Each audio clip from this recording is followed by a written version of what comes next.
மக்களே, அப்போ நம்ம போன வீடியோவில் கோழி அடைக்கு வரும்போது என்னெல்லாம் சிம்டம்ஸ் காட்டும்னு நம்ம பார்த்துருப்போம். பார்க்காதவங்க நான் டிஸ்கிரிப்ஷனில் லிங்க் தரேன், பார்த்துக்கோங்க. அப்போ இன்றைக்கி வந்து நம்ம கோழி அடை தான் வைக்க போகிறோம். நான் எப்படி அடை வைக்கிறேனோ அந்த மாதிரி தான் உங்களுக்கு இதில் காட்டி தரப்போகிறேன். இப்போ பார்த்திங்கன்னா நம்ம முட்டை வந்து எப்படி பாதுகாக்கிறதுன்ற வீடியோலாம் நம்ம முன்னாடியே போட்டிருக்கோம். அதையும் நான் டிஸ்கிரிப்ஷனில் தரேன், அது பார்க்காதவங்க பார்த்துக்கோங்க. அப்போ முட்டையை வந்துட்டு நம்ம வந்து எவ்வளோ இந்த தடவை முட்டை வச்சு கொடுக்க போகிறோம்னு பார்த்தீங்கன்னா ஒரு 15 வச்சு கொடுக்கலான் இருக்கோம். நீங்கள் ஸ்டார்டிங் கன்னி விடையாக இருந்தால் 15 வைக்க தேவையில்லை. உங்கள் கோழி உங்களோட கோழியோட சைஸை பொறுத்து இருக்குது. உங்கள் கோழி சின்ன கோழி மாதிரி இருந்துச்சுன்னா ஒரு 6-7 முட்டை வச்சு கொடுத்துருங்க. இல்லை கொஞ்சம் பெரிய சைஸே இருக்குதுச்சுன்னா ஒரு 9 முட்டை வச்சு கொடுங்க. நான் வந்து இவ வந்து செகண்ட் பேட்ச், அதனால் 15 இதுவரை நான் 9க்கு மேலே வச்சு ட்ரை பண்ணதே இல்லை. இப்போ தான் ஃபஸ்ட்டாக 15 முட்டை வச்சு ட்ரை பண்ண போகிறேன். இதில் மெயின் டவுட்டு நம்ம பிகினர்ஸ்க்கு என்ன வரும்னு பார்த்தீங்கன்னா, கன்னி விடை கோழி அடை வைக்கலாமா வேண்டாவான்ற டவுட்டு கண்டிப்பாக வரும். ஏன் இந்த டவுட்டு வருதுன்னு பார்த்தாங்கன்னா, அக்கம் பக்கம் வீட்டில் இருக்கிறவங்களே போதும் சொல்கிறதுக்கு. வீட்டில் வயசானவங்க, அம்மா அப்பா பாட்டி தாத்தா எல்லாரும் சொல்லுவாங்க கன்னிவடை கோழி அடை வைக்க வேணாம், கன்னிவடை கோழி முட்டை வந்து விரியாது, கோழி வந்து அடை காக்காது, 2வது பேட்சில் வைக்க சொல்லுவாங்க. ஏன்னா எனக்கும் இந்த அனுபவம்லாம் இருந்துச்சு. நானும் ரொம்ப கன்ஃபியூஷனில் தான் வச்சு கொடுத்துருந்தேன்.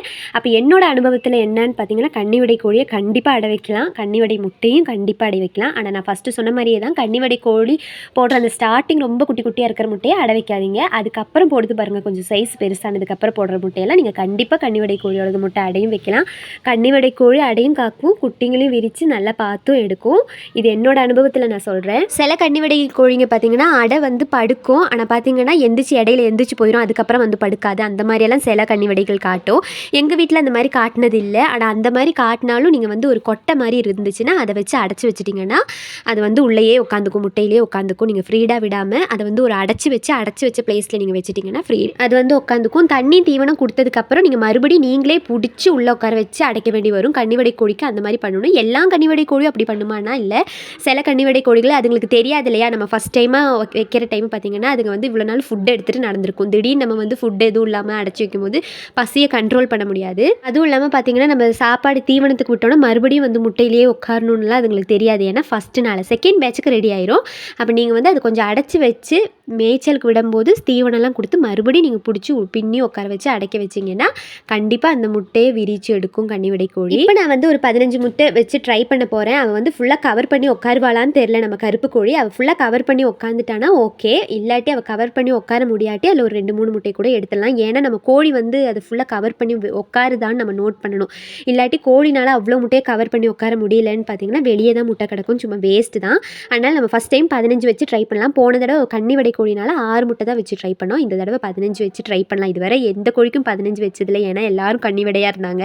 இப்போ தான் செகண்ட் பேட்சில் இவ்வளோ தான் ஃபஸ்ட்டாக வைக்க போகிறோம். அதனால் இவளுக்கு கொஞ்சம் 15 வச்சு பார்ப்போன்ட்டு 15 நான் செலக்ட் பண்ணியிருக்கேன். நீங்கள் கன்னிவடை கோழியாக இருந்தால் கொஞ்சம் கம்மியாகவே எடுத்துக்கோங்க.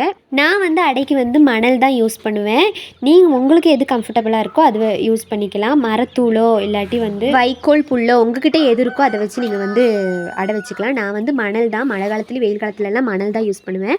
அப்போ வந்து மணல் எடுக்கும்போது இந்த கல்லெல்லாம் இல்லாத மாதிரி சாஃப்டாக எடுத்துக்கோங்க. இல்லாட்டி முட்டை அங்கிட்டு இங்கிட்டு உருட்டும் போது கிராக் விட வாய்ப்பு இருக்குது. அப்போ நான் வந்து மணல் வந்து எங்கள் வீட்டுக்கார் வந்து ஃபஸ்ட்டே ஃபுல்லாக எடுத்து வச்சு ஜெலிச்சு எல்லாம் வச்சு கொடுத்துட்டு போயிட்டாரு. அப்போ நம்ம வந்து நம்ம சம்பிரதாயங்களை தொடங்கிக்கலாம்.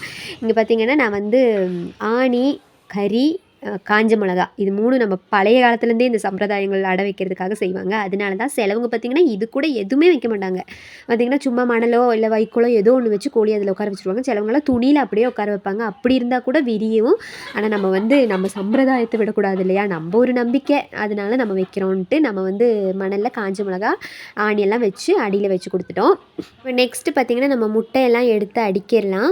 அப்போ வந்து எல்லா முட்டையெல்லாம் எடுத்து ஃபுல்லாக அடுக்கியாச்சு. இதில் பார்த்திங்கன்னா 14 முட்டை தான் இருக்கும். நான் பார்த்திங்கன்னா இன்றைக்கி போட்ட முட்டையை வந்து நான் வைக்க மறந்துட்டேன். அப்போ இன்றைக்கி போட்ட முட்டை வந்து மார்க் பண்ணியிருக்க மாட்டேன். அதனால் அந்த முட்டையும் சேர்த்து 15 முட்டை எடுத்து நம்ம கருப்பு கோழியை கொண்டு வந்து உட்கார வச்சுட்டோம். மேடம் பார்த்திங்கன்னா ஸ்டார்டிங் எல்லா முட்டையையும் கவர் பண்ணி உட்காரலை. அப்போ நானும் 15 முட்டை வந்து கவர் பண்ணி உட்கார மாட்டாங்களோ, முட்டையை எடுக்க வேண்டி வருமோன்னு நினச்சேன். அதுக்கப்புறம் கொஞ்சம் நேரம் முடிஞ்சு திறந்து பார்க்கலான்னு சொல்லிட்டு திறந்து பார்த்தேன்.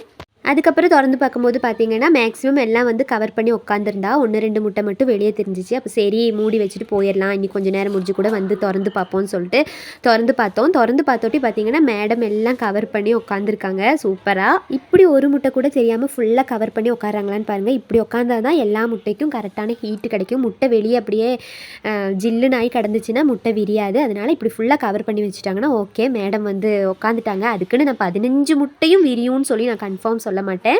அதில் ஒரு 10 முட்டை விரிஞ்சால் கூட எனக்கு ஹாப்பி தான். இவ வந்து பார்த்தீங்கன்னா 2வது பேட்ச்னால இப்படி மூடாமவே அப்படியே கம்ஃபர்டபுளாக உட்காந்துக்கிறா. உங்கள் கன்னிவடி கோழி சிலப்போ பார்த்தீங்கன்னா இப்படி உட்காராது. நீங்கள் வந்து ஒரு இந்த கொட்டையை வச்சு அடைச்சி தான் வைக்கணும். ஆனால் நான் எதுக்கும் கொட்டையை வச்சு அடிப்பேன். ஏன்னா மற்ற எதுனாலையும் இதுக்கு டிஸ்டர்பன்ஸ் இருக்கக்கூடாது. பூனைகீனை ஏதாவது வந்துச்சுன்னா டிஸ்டர்பன்ஸ் ஆயிரும். அதனால நான் வந்து கொட்டையை வச்சு அடைச்சி வைப்பேன். ஆனால் இவ கொட்டை வச்சு அடைக்காட்டி இப்படி படுத்திருப்பா. ஏன்னா செகண்ட் பேட்ச்னால.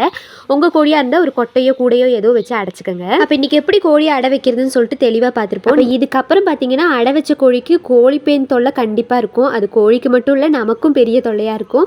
அதனால கோழி பேன் இல்லாமல் நம்ம எப்படி பார்த்துக்கிறதுன்றது வந்து நான் நெக்ஸ்ட் வீடியோவில் தெளிவாக சொல்கிறேன். அப்போ நீங்களும் பார்க்க மறக்காமல் நம்ம சேனலை சப்ஸ்கிரைப் பண்ணிக்கோங்க மக்களே.